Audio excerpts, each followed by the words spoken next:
The search for a good school and the school that is best for any child is a search that will continue for generations to come. As educators, we should provide parents with the facts and unbiased information that will aid them in making the best decisions.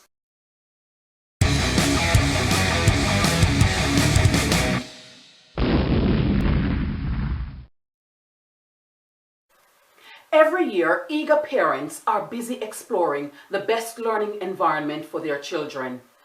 That perfect place that they'll fit in, thrive, and excel. Should choices be based on alma maters, league tables, proximity to home, publications from schools, or other factors entirely? Let's explore the complexities of choosing schools and the school hunting and acquisition phenomenon in our culture, and what, if anything, teachers and educators can do to help parents in their decision making.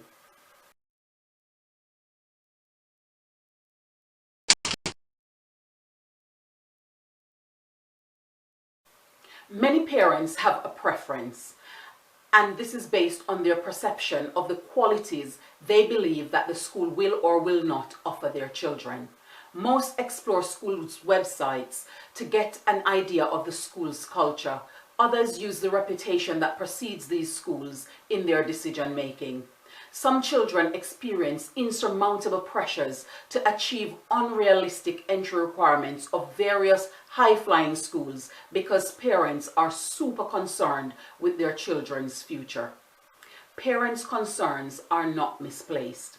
However, their understanding of the process and environment they are enlisting their children in might be the problem. Listening to children and seeking out reputable and unbiased appraisal of schools could help in this intricate and important decision making.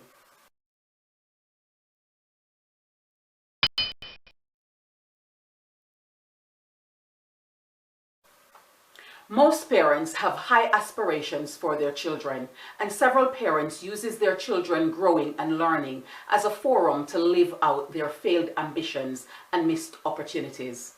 Regardless of the motivation behind their aspirations, many fail to truly consult with the children to see what really excites them and what they ultimately love doing and would want to become. For this reason, many parents find themselves putting insurmountable pressures on their children to get them to aspire to become accepted in schools that they will either be miserable or spend their studying years working hard to be accepted.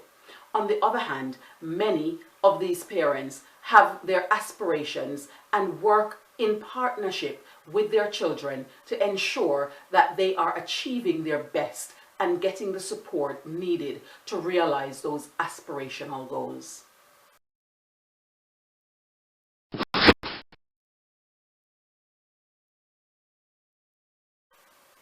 Some schools are more sought after than others because of their specialism. These schools have spent a great deal of time and energy developing their expertise in a specialism, and parents want their children to benefit from this. Therefore, they get the required training, attend the relevant auditions, develop an acceptable resume, and ensure their children meet the eligible criteria for those schools, and understandably so. Equally, there are those parents who are focused on the league tables of schools, which in and of itself is not definitive reflection of any school or the quality of education they offer, because the information used to develop league tables do not take in all the markers in a child's learning journey and the factors that impacts upon their accomplishments.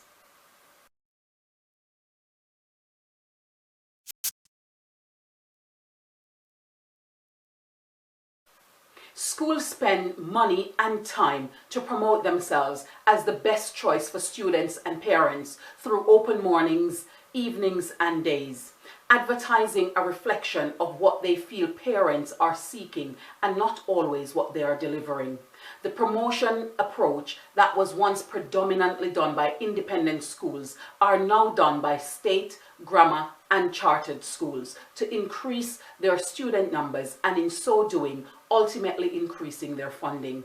Parents are often charmed by the campaigning mechanism and uses those experiences to make the decision as to the institution that will educate their children. Increasingly though, personal recommendations and discouragements are playing an increasing part in parents' decisions and not simply relying on a zip code or postcode, proximity, and promotional rhetoric to be the center of their decision making.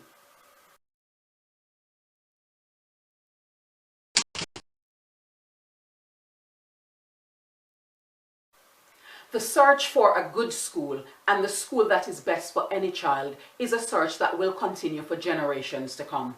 As educators, we should provide parents with the facts and unbiased information that will aid them in making the best decisions.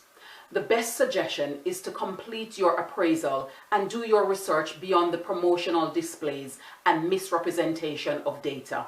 Ensure that the school is a good fit for all your non-negotiables to ensure that the basic needs of the child as a learner are being met. Then develop a plan of support where the shortfall inevitably lies to ensure that your child realizes their ultimate best.